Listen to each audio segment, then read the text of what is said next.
Então, agora estamos aqui neste novo formato, não é? Como vocês já sabem, de vez em quando. E então o que é que eu pensei? Pensei que seria uma boa altura para começar a mostrar assim de vez em quando o caos que é a minha cabeça quando está a ler livros. Portanto, sempre que eu apareço aqui é com um livro já lido, tudo bem estudadinho, tudo muito bonito e no intermédio, no entretanto, ando eu a ler imensos livros e não me entendo e muitas vezes arrasto as leituras durante meses. Quer dizer que então, neste momento, a minha leitura principal é o primeiro dos 5 volumes iguais a este, dos Miseráveis.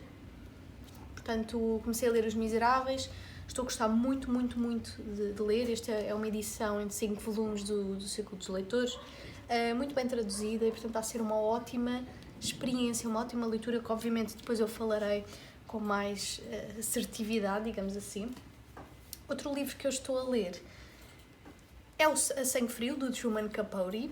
Este livro que é um clássico da mistura entre jornalismo e ficção, portanto, jornalismo e romance. Diz mesmo aqui a obra-prima do romance não ficção. Este livro é contemporâneo, retrata um crime que aconteceu, assim num estado nos Estados Unidos, daquelas cidades pequenas onde toda a gente se conhece e, portanto, quando uma família inteira é morta e ninguém sabe por quem e porque é que mataram a família mais perfeita, mais adorada naquela cidade, é um crime que realmente causa distúrbios e depois toda a gente começa a desconfiar de toda a gente. E o Truman Capote, até agora, das quantas páginas que li, das 100 páginas que li, conseguiu cativar-me muito, porque de facto nem é tanto pelo mistério de quem realmente cometeu o crime, mas é pelas pequenas coisas, pelas desconfianças da vizinhança, pelas histórias que depois nós conhecemos por causa deste crime. E, portanto, todas aquelas vidas que vivem na clandestinidade, no anonimato, mais a palavra certa, e que são descortinadas quando algum evento maior sucede. E, portanto, é quase como uma alavanca para nos dar as histórias das pessoas que não existem aos olhos da maioria de nós, não é? Como nós não existimos também aos olhos dos outros e das outras pessoas em geral. Depois, o Sr. Saramago. Portanto, ele entra aqui na lista um bocadinho de improviso. Eu estou a ler um manual de pintura e caligrafia pela segunda vez. Também ainda só li pouco. Li cerca de 60 páginas. Porquê esta releitura? Porque, de facto, dos livros que eu já li do Saramago, este é o que mais me cativou. É um livro que trata muito esta ideia da arte enquanto aparência e depois ofício de aparência e ofício de paixão. Esta pessoa, este narrador, é pintor e, sendo pintor, pinta maioritariamente retratos de pessoas de classe média alta principalmente, e portanto acaba por sentir que o seu ofício se perde numa artificialidade, numa aparência do que é a arte. Ele não pinta as pessoas como ele as vê, mas como elas querem que ele as veja, e portanto acaba por transitar um pouco para a escrita como forma de escape, como meio de tentar encontrar-se neste mundo de aparência. Mas depois, será que a escrita é suficiente? Será que o problema está na forma da arte ou está na forma como ele participa na arte? Não sei. É um livro muito interessante que eu também vou trazer aqui para o canal. Bom, depois outro livro que eu estou a ler, isto não virá para o canal porque isto é meramente técnico, digamos assim, é para leituras da faculdade, e nessa medida é um livro que me auxilia nos estudos, mas nunca na vida eu trarei a opinião disto aqui para o canal. De qualquer forma, é bastante denso, fala sobre uma data de questões, nomeadamente da imagem ao imaginário, estereótipos da imagem, do imaginário, enfim. Há aqui uma parte que eu acho interessante e que se calhar vou usar, que é da escrita relacionada com a viagem, e portanto sou capaz de um dia, quando estiver a estudar isto, de vir com pensamentos avulsos e falar convosco nestes vídeos agora também novos. Depois, que mais? Pequeno Lord, um livro para crianças escrito pela Frances Bournet, que é uma autora, penso que francesa, mas posso estar a confundir, eu não sei. Sei que isto é um livro para crianças, também ele uma releitura, um livro que eu li quando era mais jovem e que agora, sabe-se lá porquê, deu-me na ideia, deu-me a cabeça de reler este livro e depois arrependi-me um bocadinho porque às tantas já não queria lê-lo, mas agora quero lê-lo outra vez. No fundo, quero acabá-lo, eu estou a metade. É um livro que trata muitas questões de uma criança que cresce no mundo híbrido entre mãe pobre de classe baixa e pai cuja ascendência é aristocracia, não é? Neste caso, o pai dele é um lord. E esta criança vive nesta dualidade entre querer ajudar os pobres e também beneficiar um pouco do que é esta vida de ricos. Será que esta criança vai deixar as suas bases e as suas raízes para ascender, digamos assim, a um estrato social que não vê nada para além de si própria? Mas este é um livro que trata muito esta questão de classe, obviamente de forma bastante idealista, como se os ricos viessem a este mundo para a caridade e ajudar os pobres, e por isso os pobres lhes devem a sua alma e a sua vida. Tem esse lado, não é? Mas por isso é que é um livro tão interessante. Também fala muito do que é esta ideia do arquétipo do rapaz ideal, tanto inglês como americano, ser tão diferente. E isso também é muito interessante, especialmente no século XX, não é? Depois, temos um livro que se arrasta nas minhas leituras desde a primavera passada, 366 poemas que falam de amor, uma compilação do Vasco Graça Moura. Um dia de vos contar a história que eu tenho relacionada ao Vasco Graça Moura, muito interessante. Agora, qual é a minha questão? Porque é que eu estou a demorar tanto tempo a ler este livro? Não é porque eu não gosto, eu adoro, aliás. Já não falei muito aqui, mas eu adoro poesia no canal. Qual é o problema? Eu posso-vos dar um exemplo de tantos que eu encontro aqui neste livro, de que eu sou muito obsessiva ou compulsiva quando leio poemas e, como conseguem ver, tenho uma necessidade constante de analisar cada verso, de cada estrofe, não como algo que eu sinta uma pressão externa ou algo assim, mas é mesmo porque eu gosto e tenho esses ensinamentos desde que tive literatura no ensino secundário. Só que a questão é, sempre que eu leio um poema eu quero dissecá-lo, então eu demoro uma eternidade. E depois eu costumo gostar de ler poesia exclusivamente na primavera, portanto é quase uma paixão sazonal que vem com muita força e depois se dissipa e depois volta outra vez. Portanto, eu sei que agora, quando passar o inverno e começar a vir a primavera, que este será o livro predileto da minha lista. Pronto, penúltimo livro que eu estou a ler de momento, como se já não fosse pouco, não é? Enraizamento, da Simone Weil, um ensaio, portanto, todo este livro é um ensaio de 1943, em que a autora fala de todo o tipo de temáticas, portanto, é um livro de não-ficção, com um teor político, ensaístico, fala muito de política, de ideais, de o que é a liberdade, individualidade, todas essas questões, só que lá está, a Simone Weil claramente que não é propriamente alinhada com a forma como eu vejo a política, o mundo e a forma de analisar. É um pouco idealista e esse idealismo até podia ser interessante, mas é muito denso, portanto, toda a escrita dela é densa, anda um pouco ali às voltas e é muito aquele tipo de leitura para intelectuais que adoram ficar a beber o seu vinho, a ler o livro e a dissecá-lo, todos estes pensamentos que para mim são muito labirínticos, e eu obviamente quando ler este livro sabe-se lá daqui a quantos anos é que vai demorar, mas quando eu ler eu também vou trazer a perspectiva de um autor que critica muito a Simone Weil e tantas outras pessoas, que é o Domenico Losurdo.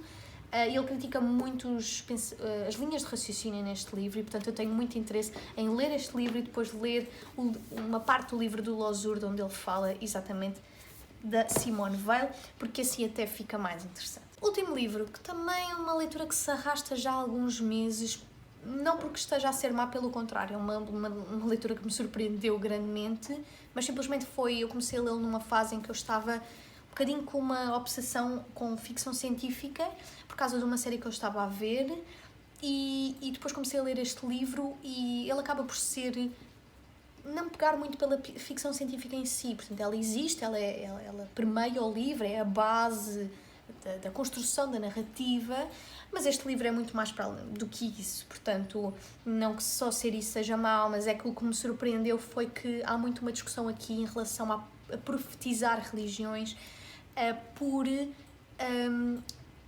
povos, por culturas que não pensem da mesma forma que nós. Um bocadinho como a cristandade fez durante tantos séculos, a ir, por exemplo, à África, à América Latina e profetizar e impingir, que é essa a palavra, nos povos, por exemplo, indígenas, culturas e religiões e ideologias que não tinham. Tentar converter as pessoas, não é? Muito esta ideia. E aqui faz-se isso, mas com povos que existem noutro planeta. E então não são aliens, são mesmo pessoas, só que são modificadas, digamos assim, tomam medicação que nós tomamos, são os próprios seres humanos ocidentais que lhes dão a medicação em troca de outras coisas, para manter um certo planeta no espaço. Toda esta ideia de missionário no espaço, ficção científica e misturar a religião é, sem dúvida, interessantíssimo. E, portanto, estes são os livros que eu estou a ler. Confesso que amanhã devo começar outro, porque eu sou um pouco assim, não é? A vida também é muito curta e as pessoas têm de aproveitar o melhor que podem.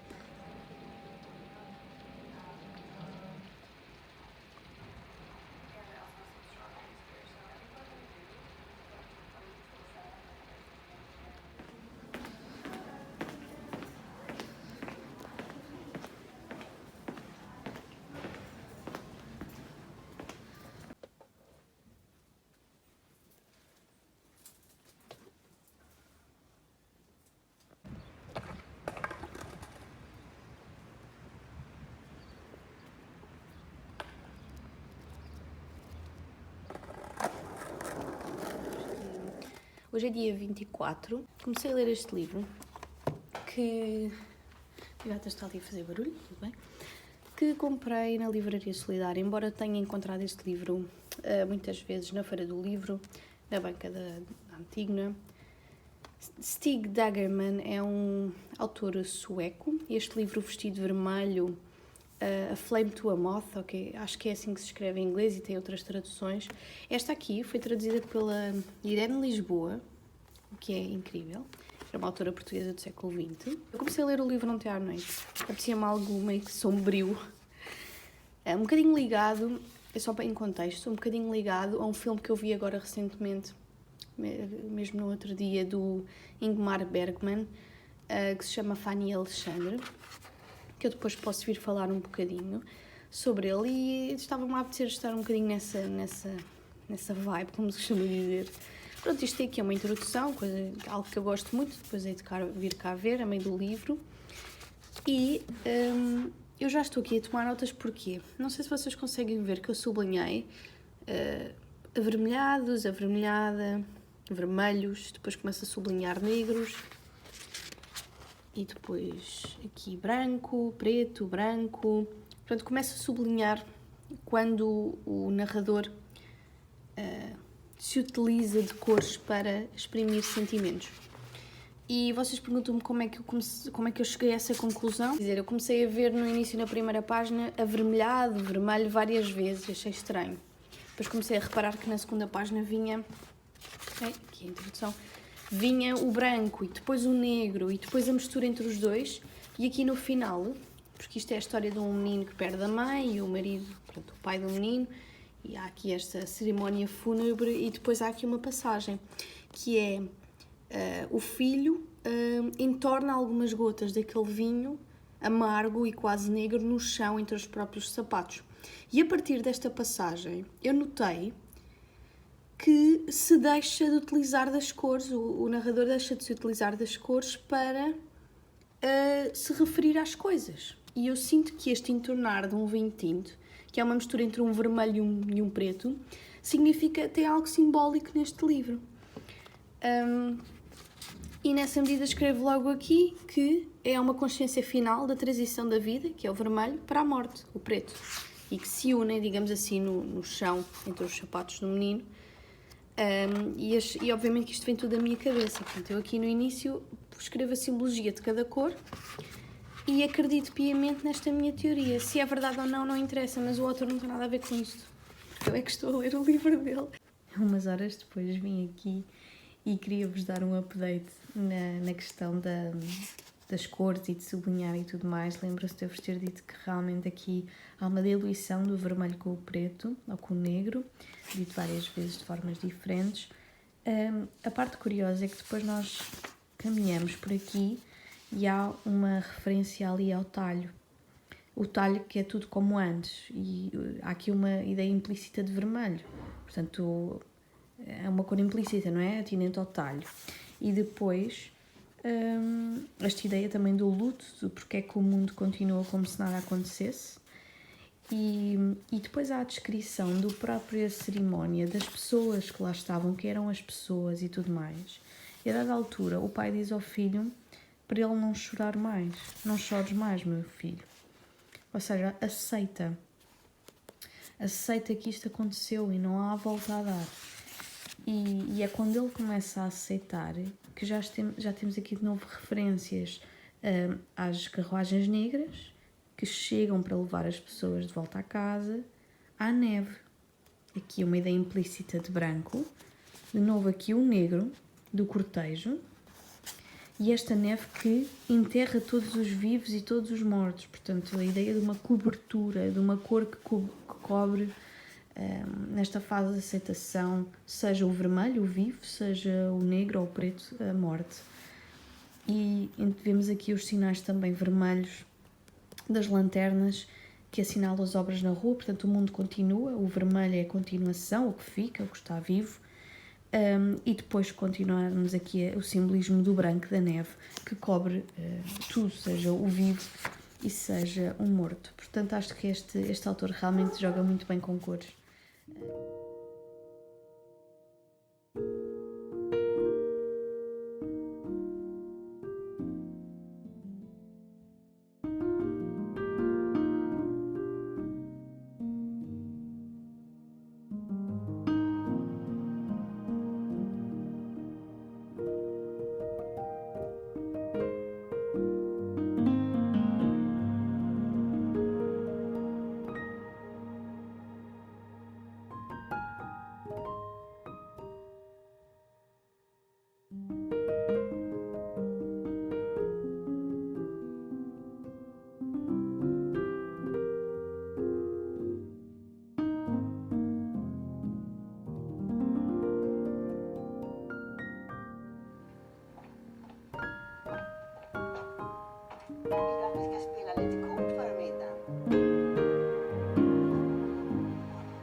Disse que vinha aqui falar um bocadinho do filme Fanny e Alexandre, do Ingmar Bergman.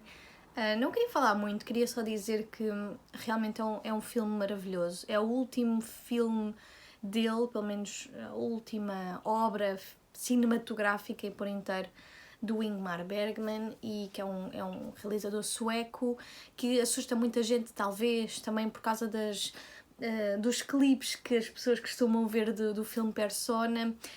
Mas este filme eu achei muito interessante porque ele, no fundo, o que relata maioritariamente é a infância e o crescimento de duas personagens, o Alexandre e a Fanny, que são dois irmãos. E realmente há uma certa transição, uma certa passagem dentro do que é a ilusão para a realidade, dessa confrontação que as crianças têm com os seus ideais, a manutenção desses ideais pela abstração, pela criatividade, para depois passarem a aceitar que muito do que era criativo era uma construção para saber cooperar com algumas coisas que não entendiam, tristezas e afins. E realmente é um filme muito bonito porque ele começa num cenário natalício, com uma família toda reunida. E depois há uma cadência de acontecimentos que levam depois a uma transição mais sombria. Mas depois há sempre um intercalar de cenários muito bonitos, desde uma casa decorada com Natal até uma casa de férias, de verão, e há esse contraste também de cores. O Ingmar Bergman é conhecido como sendo aquele realizador que não gostava muito de introduzir muita sonoridade, digamos assim. Portanto, são filmes bastante calmos em termos sonoros. Acho que ele tinha alguma certa sensibilidade com isso. E há quem diga que este filme, Fanny e Alexandre, é um tanto ou quanto autobiográfico, mas o realizador sempre refutou essas afirmações e, portanto, só vos digo que esta incursão por filmes mais clássicos, se é que se poderá dizer assim, é um filme que tem 3 horas, na versão reduzida, que é a versão comum dos mídia, aquela que está disponível, portanto eu vi na HBO, e a versão sueca verdadeira tem 5 horas, e portanto acho que os cinéfilos, digamos assim, quererão ver as 5 horas, eu nem sequer consegui encontrar. De qualquer maneira, o que eu vos quero dizer é que não têm de gostar deste tipo de filmes, mas eu aconselho realmente para quem tiver interesse em filmes, em cinema, não é? Ver alguns dos clássicos, porque realmente dão um tom muito interessante, porque são eles que depois dão um mote, digamos assim, para tudo o que vem a seguir, que tem a mínima qualidade.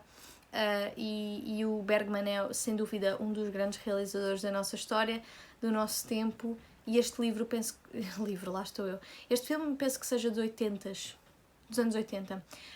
E assim, adorei esse filme, e portanto eu há bocado quando vos falei do livro, o que eu queria dizer era isso, é que fez-me muito lembrar essa aura melancólica de um futuro que ainda está por se descobrir, mas que não se afigura propriamente a melhor versão do que poderia ser, dadas as circunstâncias, e eu acho essa temática sempre muito interessante, porque se presume que a infância é sempre uma altura feliz, e não necessariamente. E eu gosto que a arte espalhe isso, e espalhe a confrontação com o desmoronar dos nossos ideais, que são socialmente construídos, e portanto é isso.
Bem, e em jeito de conclusão, para terminar este primeiro vídeo de É a Vida, pronto, pois, como vocês conseguem ver, fui dar um passeio ali ao Castelo de Palmela e pela zona histórica, e recomendo muito. Portugal tem sítios muito bonitos.